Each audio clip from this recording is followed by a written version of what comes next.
The United States had spent nearly a decade relentlessly pursuing one man, Osama bin Laden, the mastermind behind the devastating September 11th attacks that claimed the lives of nearly 3,000 Americans and sparked an ongoing war. Despite toppling the Taliban, the regime that had sheltered bin Laden, the United States had been unsuccessful in capturing or eliminating him. However, that was about to change. The Central Intelligence Agency, CIA, had been on the hunt for bin Laden's secret hideout for years without success. He had managed to evade capture in Afghanistan, which was under US control, and had sought refuge in neighboring Pakistan, particularly in the remote and mountainous regions where government oversight was limited. Despite years of searching for leads, it was in 2010 that a breakthrough finally occurred, leading the CIA to a compound in Abbottabad. The operation to gather intelligence on the compound and plan a successful raid became one of the most complex and challenging in US history. The heavily guarded compound was located in enemy territory, requiring the US to heavily rely on local assistance to gather crucial information. Over several months, the US conducted extensive surveillance on the three-story building, meticulously studying its layout. However, one critical piece of evidence was missing: an actual sighting of bin Laden himself entering or leaving the compound. Nonetheless, the cumulative evidence led them to the conclusion that this was indeed the location where bin Laden was hiding. It was time to take action. On April 29, 2011, President Obama was briefed on the operation. Despite skepticism from some members of his security team due to the potential risks involved, the president authorized the operation known as Operation Neptune Spear. The task of carrying out the operation fell to the elite Navy SEALs of SEAL Team 6, renowned for their specialized training and expertise in counter-terrorism and high-stakes missions. The mission was classified as capture or kill since it was unlikely that bin Laden would surrender. The planning for the mission had been ongoing for nearly a year, exploring various strategies. Joint operations with Pakistani forces were deemed risky due to concerns of potential leaks, while airstrikes were deemed insufficient for confirming bin Laden's death. The decision was made to execute a ground operation. Using modified Black Hawk helicopters designed for stealth and capable of evading radar detection, SEAL Team 6 was flown into Pakistan. Since the Pakistani military had received training and support from the US, it was believed that they would not pose a significant obstacle. The objective was to reach the compound without being detected by Pakistani forces and swiftly retreat once the target was neutralized. On May 1, 2011, at 1:22 p.m., Defense Secretary Leon Panetta authorized Admiral William McRaven to proceed with the operation. Over the next 2 hours, President Obama and his national security team gathered in the Situation Room, monitoring the operation through real-time night vision images transmitted by drone. The success of the mission relied on the SEALs who would breach the compound. 79 commandos, including a Belgian Malinois dog named Cairo, were involved in the raid to detect any threats or attempts to escape. The SEALs, along with interpreters, pilots, intelligence agents, and tech experts, formed a comprehensive team to ensure the mission's success. In the early hours of the morning, around 3:30 a.m., 2 helicopters descended upon the Abbottabad compound.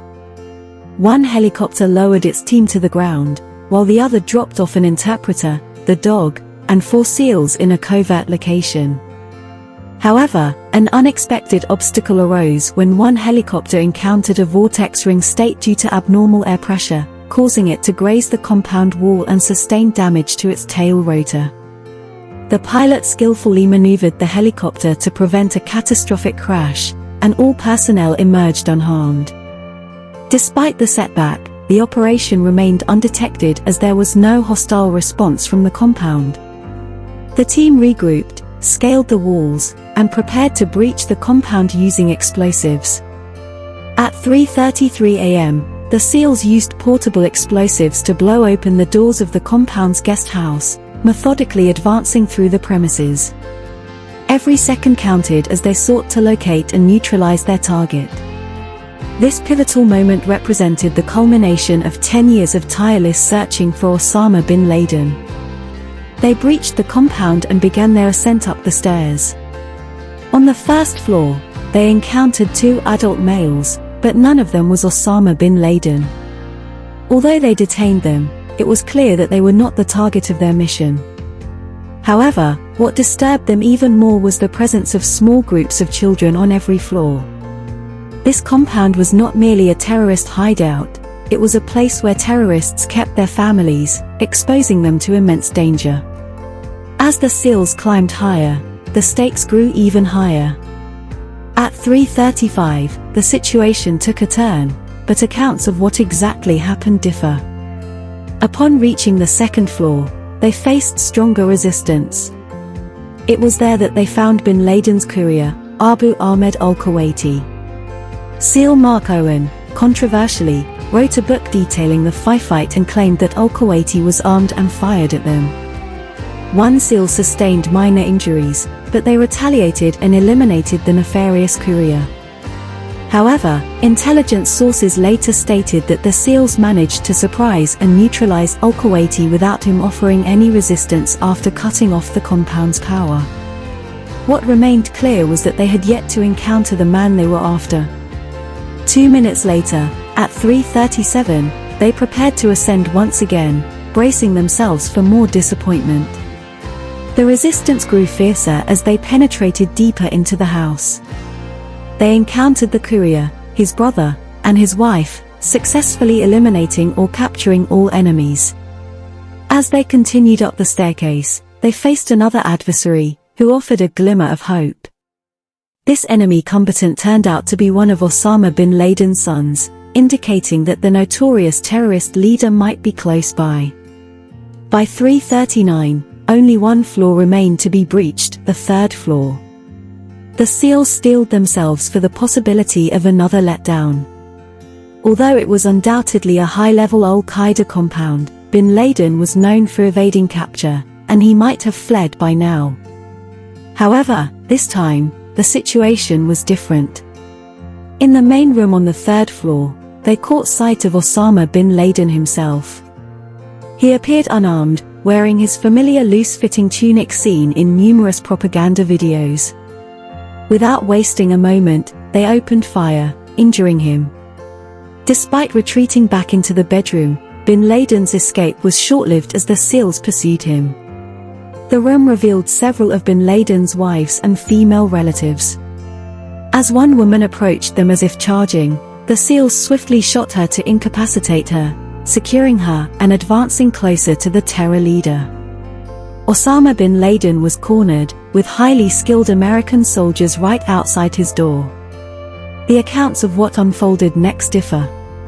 According to Matt Bissonette, one of the SEALs present, bin Laden had sustained mortal wounds from the initial shots. His wives, in an attempt to shield him, forced the SEALs to take action since any one of them could have been carrying an explosive device. Upon pushing past the women, they found bin Laden on the ground, mortally wounded. As he moved, they fired multiple shots, ensuring the elimination of the notorious terrorist leader. However, another SEAL, Robert J. O'Neill, presented a dramatically different recollection. O'Neill claimed that bin Laden, although wounded, was far from neutralized. In fact, he used one of the women in the room as a human shield, grabbing her and positioning her between himself and the SEALs. As bin Laden attempted to push the woman toward the SEALs, O'Neill swiftly fired 2 shots directly into bin Laden's forehead, instantly killing him. The Navy's after-action report favors Bissonette's account. And just like that, one of the United States' most notorious enemies ceased to exist. The SEAL team radioed back, "For God and country, Geronimo, Geronimo, Geronimo," officially confirming the successful elimination of the target. The entire operation, from landing to the elimination of Osama bin Laden, had taken less than 15 minutes, an exceptionally efficient mission that resulted in no deaths or serious injuries among the Navy SEAL team. President Obama, observing from the Situation Room, uttered the long-awaited words, "We got him." However, the mission wasn't entirely complete. At 3:55, the SEAL team sprang into action, securing Bin Laden's body and transporting it downstairs. Although they were preparing to exit, there was significant cleanup work to be done. The compound held potential valuable intelligence, so they thoroughly searched the rooms and surrounding areas. In one of the rooms, they discovered 2 weapons, an assault rifle and a pistol. Surprisingly, they were not loaded, suggesting that Bin Laden had not anticipated a fight. The dilemma remained regarding the compound's other inhabitants. While those who engaged the US troops with weapons had been eliminated, civilians filled the compound. The US forces had no intention of taking all the women and children into custody, so they peacefully restrained them and left them outside the compound for the Pakistani forces to find. Most of them offered no resistance, except for Bin Laden's injured wife, Amal Ahmed Abdel Fattah. Throughout the cleanup mission, she berated the SEALs in Arabic, displaying unwavering support for her late husband's cause. Like most of the individuals discovered in the compound, she would eventually be deported from Pakistan and returned to her home country in the Middle East. Now, it was time to make a swift and inconspicuous departure. By 4:05, Bin Laden's body and all crucial intelligence and evidence had been secured. The first helicopter was loaded and ready for takeoff, executing a low-altitude departure to avoid detection. Although hailed as heroes back in the United States, the SEALs were well aware that this was an unauthorized mission, and if caught by Pakistani forces, gratitude would be the last thing they would receive. Much like their initial arrival, SEAL Team 6 flawlessly executed their getaway, exiting the compound without a trace. However, one matter remained to be addressed. At 4:08, they faced the predicament of the damaged Black Hawk helicopter that had crashed within the compound. It could not depart via the skies, and Pakistani forces would soon arrive at the scene. The helicopter held valuable information regarding US military capabilities as it had been specially outfitted with stealth features. Therefore, before departing, the SEALs utilized portable explosives, similar to the ones they had used to breach the compound, and gave the fallen chopper an explosive send-off. Within minutes, one of the backup helicopters assigned to the mission arrived, retrieving the remaining Navy SEALs and ferrying them away to join the first helicopter. The mission had concluded, and now they embarked on a long journey. The return journey lasted over an hour and a half, more than triple the duration of the operation that resulted in Osama bin Laden's demise. However, now that the mission was accomplished, their focus shifted to reaching safe territory back in the US-controlled region of Afghanistan, where they had been engaged in combat since the aftermath of the September 11th terrorist attacks. The Pakistanis were unlikely to attack a detected US chopper, but to ensure a smooth escape, the US troops employed disinformation tactics. Prior to takeoff, a US military officer fluent in Urdu falsely claimed that the operation at the compound was carried out by Pakistanis, urging people to keep their distance. The ruse worked, and the American forces landed safely at Bagram airfield, carrying the body of Osama bin Laden. With the mission accomplished, it was time to face the consequences.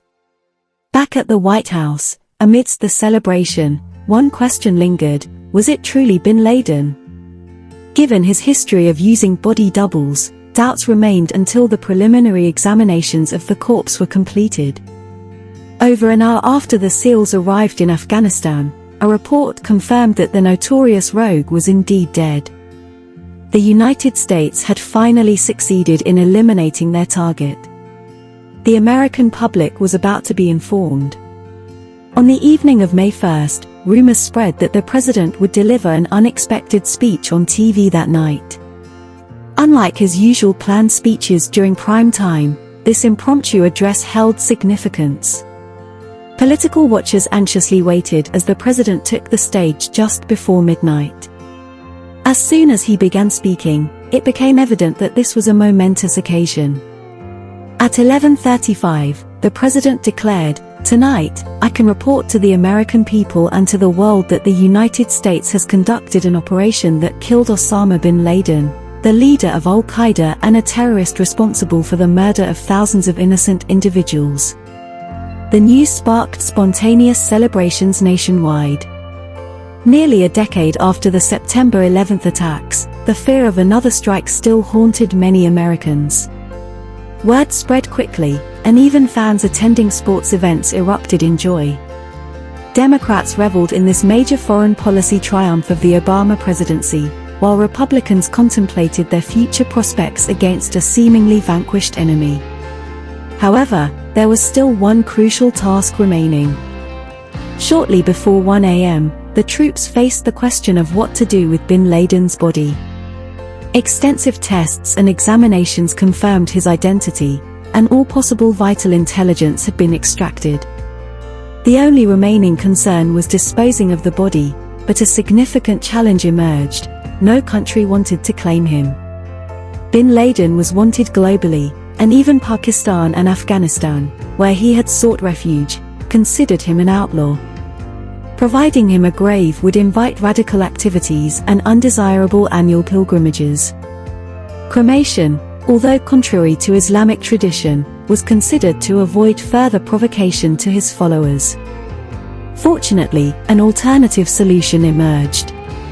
The body of bin Laden was transported aboard the aircraft carrier Carl Vinson, and the US government sought approval from Saudi Arabia, as he was a Saudi citizen and the Saudis were important US allies at the time. The Saudi response was clear: they didn't care what was done with him, as long as it didn't become their problem.